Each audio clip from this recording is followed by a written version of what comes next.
Hello, my name is Marty Dickinson with HereNextYear.com, the Here Next Year Web Marketing Club, and it is my privilege and honor to have a guest with us today. His name is Rick Raddatz. I've known Rick for quite a long time. Yeah. We actually worked on the Capital Factor together a long time ago, put on a national conference, two of them, in fact. Yeah, that was like 2006 or 7. It was a long time ago, wasn't it?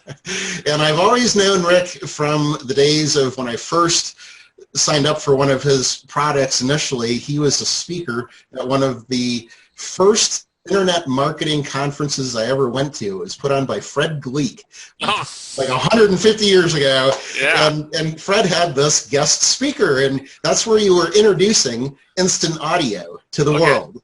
And I signed up for it immediately and put it on my website and used audio, and that was the start of everything. So Rick has always been a very forward-thinking type of person. He's always looking into the future, and he's always analyzing what the biggest problems are with business owners and anything he can put together as far as tools to offer people. And that is why I have Rick on today, because, hey, this is discovery mode for me too. I just heard Rick is coming out with something, and I wanted to hear about it. And Rick is one of those very, very few people in this world where when he comes out with something, I don't even question it. I buy it and I figure out why I need it later. It really doesn't matter because it's always that good. So, so that's what we're doing today. We are an open group here in this meeting room, so at any time people can jump in and ask questions. We want to leave it like that. The only time I'm going to mute everyone is if I hear somebody come on with a whole bunch of background noise,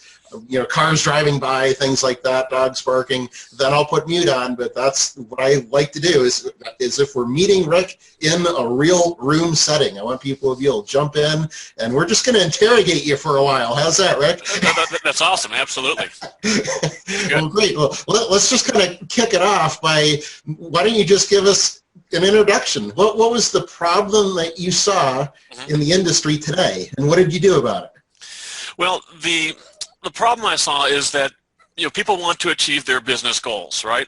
I mean, that's kind of like the meta problem. I mean, every business has a goal in the moment, and they have a goal maybe for the year, a goal for the long term, maybe even a goal for retirement if you're thinking that far ahead. Most business owners don't. But the point is, people in business want to achieve their goals. And so I'd actually like to do this as kind of a live exercise, if we could. So, and including all of you guys, okay? So I'd like everyone to just take a moment and think of their goal for, let's say, the next year, okay? Now, we're recording this at the beginning of 2017, so that's kind of an easy thing. You know, what is your goal for 2017? But if you're watching the recording, maybe it's later in who knows what year. But the point is, think of a goal for the next calendar year, okay? And I would say don't overdo it. Don't make one of those, you know, BHAG goals that you're not going to achieve. Okay? I mean, there's a place for that, but pick a goal that, you know, if you worked hard, and you worked every day and you made progress every day and in a smart way, that a year from now you could achieve that goal and it would really make a difference in your business and or your life. Okay, so does everyone have a goal? Got it. Goal in mind, yes. Because I'm about to ask you what each of your goals are. Okay. And feel free not to give personal numbers or that kind of thing, but just give me so each of you, give me a general sense of like what would be a reasonable goal for you in a year. Well, I have recently got into book publishing, so I want to produce 50 books. Now, they might be my own, they might be for clients, but I want 50 books over the next year. We've been on 1 book a month, 2 books a month for the past 4 months, 1 book a month for the past 6 months. Okay. So I want to ramp that up and get 50 books by the end of the year. All right, Thomas? Well, I have Givers Get that we're launching here in about 3 months, hopefully. And the goal would be to have a substantial number of members by the end of the year. Peter? So one of the goals is to add 50 clients this year. Okay. And I take it, as opposed to Thomas's million clients, each one is very valuable. I take it. Yeah. Okay, that's well, there's different business models. Right. Okay, so here's the deal. How are you guys going? I mean everybody here. How are you going to achieve that goal? Okay. Now, I'm going to guess if you picked a goal that's challenging for you, that it might be reasonable to hire a coach or a mentor or somebody with specific knowledge. If you're setting up a business, maybe you need to hire a lawyer. I mean, there's definitely a place for expertise. Can we agree to that? Okay. Definitely. Can we also agree? A complete lack of sleep. Well, yeah.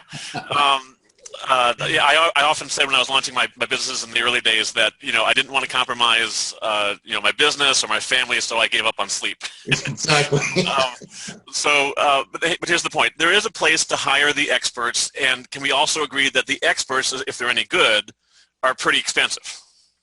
Now they're always. So in that sense, they're not expensive. They're an investment. But the point is, they're going to drain your cash flow or your cash investment pool pretty quickly, right? So you're not going to hire an expert to work with you every day, right?